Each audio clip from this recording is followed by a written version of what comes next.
Spain جس کو اندلس پہلا نام اس کا اندلس ہے، وہاں پہ ایک نوجوان نے امام احمد بن حنبل کا نام سنا اور اس نے دل کے اندر یہ بات ٹھان لی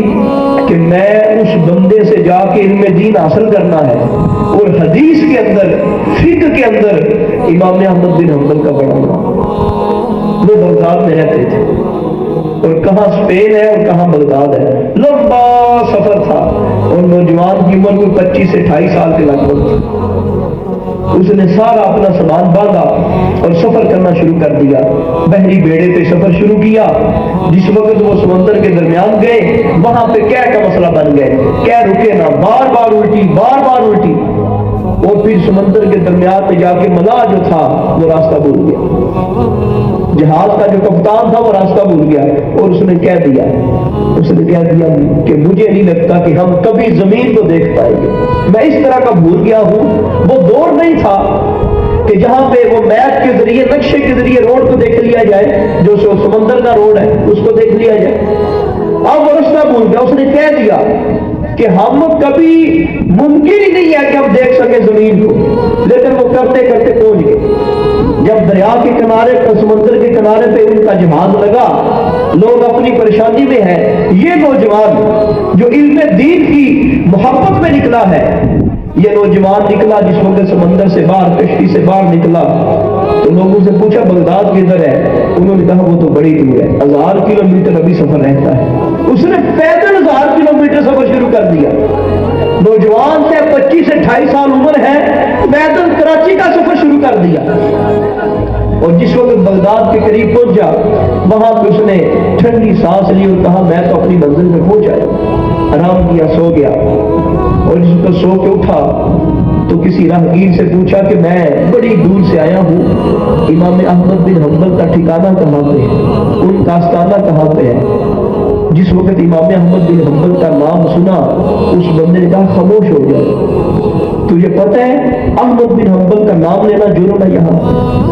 اس نے اپنی داستان بتائی، میں تو بڑی دور سے آیا ہوں، میں تو اس نگر سے آیا ہوں۔ کہا احمد بن حنبل کو تو ہاتھ میں وقت نے قید کر دیا ہے، نظر بند کر دیا ہے، نہ وہ کسی سے مل سکتے ہیں نہ کوئی ان سے مل سکتا ہے۔ اور اللہ کے ولی اور علم کے بہت بڑے شہنشاہ، حدیث اور فقہ کے امام، انہوں نے کہا اس کا کوئی حل؟ کہا کہ اب بغداد کی جامع مسجد کے اندر امام یحییٰ بن معین، یہ بھی بڑا نام ہے حدیث کے اندر، اسماء الرجال کے اندر، وہ درس دیتے ہیں۔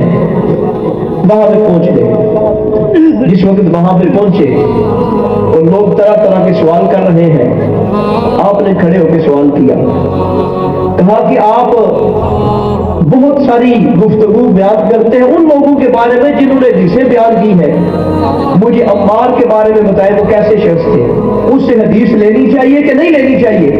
امام یحییٰ بن معین نے کہا وہ عمار جو کمبل والا ہے؟ کہا جی وہی عمار۔ کہا وہ بڑا بہتر بندہ ہے، اس سے حدیث لینی چاہیے۔ آپ نے کہا میرا دوسرا سوال ہے۔ لوگوں نے ان کا کپڑا پکڑا اور کھینچنا شروع کر دیا کہ نیچے بیٹھ جاؤ، تجھے محفل کے آداب کا نہیں پتا؟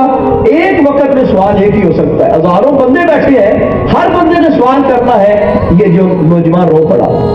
اس نے کہا بغداد والو میری کہانی بڑی دردناک ہے، میں کہاں اندلس سے چلا دین حاصل کرنے کے لیے، مجھے دوسرے سوال کی اجازت ہی نہیں ہے، مجھے تو نہیں آپ لوگوں کے یہاں انداز کا پتا تھا۔ جب یہ رویا تو لوگوں نے کہا اچھا اس کو اجازت دے دو، ایک اور سوال کر لیں۔ آپ نے بغداد کے اندر کھڑے ہو کے سوال کیا امام یحییٰ بن معین سے، آپ امام احمد بن حنبل کے بارے میں کیا کہتے ہیں؟ جب احمد بن حنبل کا نام لیا تو لوگوں نے نظریں اٹھا کے دیکھا یہ کون سا نوجوان ہے، اس کو پتہ نہیں بغداد کے اندر احمد بن حنبل کا نام لینا جرم ہے، اس بندے کے اوپر کیس ہو جاتا ہے، اس بندے کو بھی قید میں ڈال دیا جاتا ہے جو امام احمد بن حنبل کا نام لیتا ہے۔ امام یحییٰ بن معین نے سر نیچے کیا اور پھر وہ کہنے لگے ہاں وہ تو امام المسلمین ہے، میرے ساتھ کسی نے جو کرنا ہے کر لے، لیکن امام احمد بن حنبل مسلمانوں کے امام ہے۔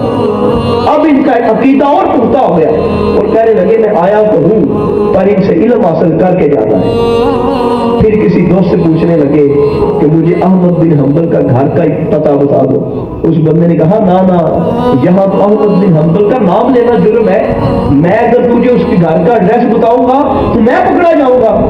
پھر اس نے رونا دھونا نوجوان نے شروع کیا، اپنی ساری کہانی بیان کی، کہا نہ ایسے نہ کرو، بس مجھے اشارہ کر دینا، میں تیرے ساتھ جاتا ہوں، آنکھوں سے اشارہ کر دینا، یہ امام احمد بن حنبل کا گھر ہے۔ اب اس نوجوان کا طریقہ دیکھیں، اس نے وہاں کرائے پہ ایک گھر لے لیا اور 25 سے 28 سال عمر ہے، اس نوجوان نے گھر لے لیا اور وہاں یہ بیٹھا رہا، سوچتا رہا میں کیا کروں۔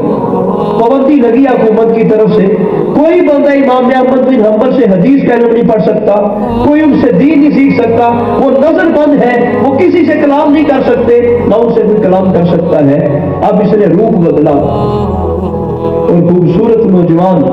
وہ اسپین کا رہنے والا نوجوان، اس نے اپنے پاؤں کو باندھا، گھٹنے کو باندھا اور اپنے آپ کو مانگنے والے لوگوں کی طرح بنا لیا، اور پھر بغداد کی گلیوں کے اندر یہ کہتا تھا اجرکم علی اللہ، اجرکم علی اللہ، جس طرح ہم یہاں مانگنے کا انداز ہوتا ہے، وہ عربیوں کے مانگنے کا یہ انداز تھا، اللہ تجھے اجر عطا فرمائے، اللہ تمہیں برکتیں عطا فرمائے، مجھے کچھ دے دو۔ ہاتھ میں کاسا پکڑا ہوا ہے، ہاتھ میں کاسا پکڑا ہوا ہے اور کہہ رہا ہے بغداد کی گلیوں کے اندر، اے اللہ کے بندوں مجھے کچھ دو، مجھے کچھ دو، اور گھٹنا باندھا ہوا ہے کہ جس طرح ایک فقیر ہوتا ہے مانگنے والا۔ اور جس وقت امام احمد بن حنبل کے دروازے پہ گئے تو بار بار دستک دی اور بار بار کہا اجرکم علی اللہ، اللہ تجھے بڑا ہی اجر عطا فرمائے، میرے حالی کاسے کے اندر کوئی ڈال دو۔ جب وہ بات تھی درد والی، قلب والی، رونے والی، امام احمد بن حنبل نے اندر سے دیکھا پتہ نہیں کتنا مجبور فقیر ہے، دروازہ کھولا، ایک دو سکے نکالے اور جس وقت اس کے کاسے کے اندر رکھنے لگے، اس نے کہا حضور میری ایک بات سن لیجیے، میں مانگتا نہیں ہوں، میں بھکاری نہیں ہوں، میں یہاں آیا ہوں تو میں علم کا پیاسا بن کے آیا ہوں، میں آپ سے حدیث سیکھنا چاہتا ہوں۔ آپ دروازہ بند کرنے لگے، کہا نہ تو اپنی جان کو بھی مصیبت کے اندر نہ ڈال اور میری جان کو بھی مصیبت کے اندر نہ ڈال۔ اس نے کہا حضور میں اسپین سے سفر کر کے آیا ہوں، میں بڑی مشکل اپنی زندگی بچا کے آیا ہوں، میں علم کا پیاسا ہوں، آپ اس طرح کریں، ہر روز میں مانگتا ہوا آؤں گا، آپ کے دروازے پہ دستک دوں گا، آپ اگر کسی بندے کو دیکھیں ایک سکہ میرے کاسے کے اندر ڈال دینا، 1 روپیہ میرے کاسے کے اندر پیالے کے اندر رکھ دینا، میں لے کے چلا جایا کروں گا، اگر کوئی بندہ نہ ہوا تو مجھے اللہ کے نبی کی ایک حدیث پڑھا دینا، ایک حدیث پڑھا دینا، میں ایک ایک حدیث کر کے نبی پاک کی ساری حدیثیں سیکھ لوں گا۔ ایک عرصے تک یہ بندہ مگتا بن کے امام احمد بن حنبل سے سیکھتا رہا، سبحان اللہ، مگتا بنا لیا اپنے آپ کو، فقیر بنا لیا۔ نوجوانوں کی کتنی خواہشیں ہوتی ہیں، کتنی تڑپیں ہوتی ہیں، لیکن انہوں نے اپنے آپ کو فقیر بنایا، ہر روز جاتے فقیر بن گئے اور گلیوں کے اندر صدا لگاتے اجرکم علی اللہ، اجرکم علی اللہ، اللہ کے نام پہ مجھے دے دو، اللہ تمہیں اجر عطا فرمائے۔ ہر روز حدیث سنتے، حدیث کو یاد کرتے، کچھ وقت گزرا، یہ بادشاہ مر گیا اور پھر امام احمد بن حنبل کو آزادی مل گئی۔ اگلا پہلا دن تھا امام احمد بن حنبل کا بغداد کی جامع مسجد کے اندر، ہزاروں کا کٹھ تھا، لوگ جانتے تھے وہاں کے قائد کو، یہ بندہ آج دیر ہوگی اس کو، جب یہ مسجد میں پہنچا اس کو بیٹھنے کی جگہ کوئی نہ ملی۔ امام احمد بن حنبل نے دور سے دیکھا وہ نوجوان ہے، امام احمد بن حنبل نے کہا اس کو قریب لے آؤ، اس بندے کو قریب لے آؤ، تمہیں کیا پتا ہے اس بندے نے علم دین کی حد تک کتنی کوشش کی ہے۔ اور پھر اس بندے نے جتنی محنت کی، بقی الدین ابن مخلد اس کا نام ہے اور حدیث کے اماموں میں سب سے بڑا امام بنا، یہ حدیث کے اماموں میں بہت اونچا نام ہے بقی الدین ابن مخلد، یہ ہاتھ ہے ان کا علم دین کی محبت میں چاہت ہے۔